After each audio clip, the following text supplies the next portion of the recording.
So Daniel, how is Appcuay evolving to meet the changing expectations of users in today's digital payment landscape? Well, Appcuay has been at the forefront of helping operators with payment orchestration for about almost 2 decades now. What we provide is a full nucleus of connectivity where operators and platforms basically have a one single source of integration where they get access into over 40 banks, over 240 payment methods. One of the things that is constantly changing are the number of PSPs that enter the market, which is one of the things that people want us to obviously keep on engaging with. Some of our operators would basically have a full menu of what they want us to connect into. Where that requires its natural, obviously, development cycles. You have to keep up at the pace that merchants need you to. We have a dedicated team of people to do that and handle that. We have to obviously keep up with the regulations. We have to keep up with the new emerging wallets that come up into the market, particularly in Asia, for example, where cards are important, but not as much as digital wallets, where today you have a whole ecosystem being built into wallets where you connect once and people have a whole myriad of information and accessibility and functionality from the same wallet. One of the things that we are also invested in is the full AI revolution when it comes to payments as well. So we're trying to make use of best of breed technologies integrated into a payments orchestration stack so that our merchants don't have to stay keeping up or investing with direct payment technology themselves. What do you think is the most complex about cross-border processing in Asia? What makes it complex and how do you navigate around that? So when you look at the whole APAC region, every country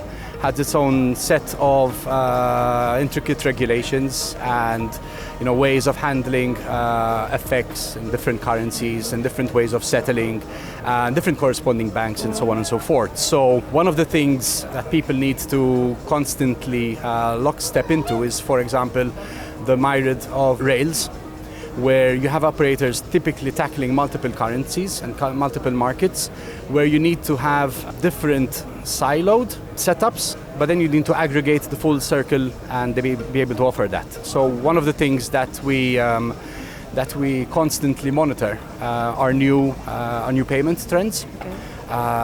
You have the country things like, for example, UPIs for India. You have Do It Now. You have the Singaporean rails, account-to-account transactions, and so on and so forth. Each subset is its own complexity in itself. So one of the things we monitor closely, deal with what's going to happen with cross-border payments when it comes to approval rates, for example. Sometimes cross-border transactions may not be the solution. So one of the things we have is, for example, a number of domestic payment methods that would cover local transaction processing.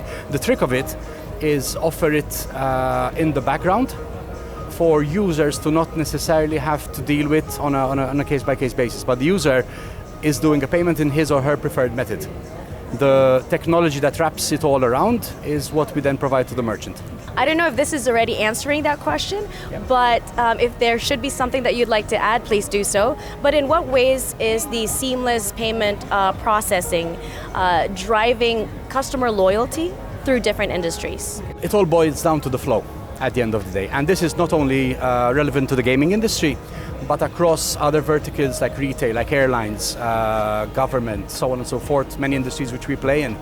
We always find that if the flow and the payment checkout page is broken, then the user will probably just leave and not come back, kind of thing, which is a pity because operators do so much to harness and keep a player over there. So one of the things, for example, that we have to build into the technology we provide to our customers is, for example, smart retrying and silent cascading. So if I am a player and I've made it to the checkout page and I've chosen how much I want to deposit, so on and so forth, then that's the lifeline and the bloodline of the whole operation, ultimately.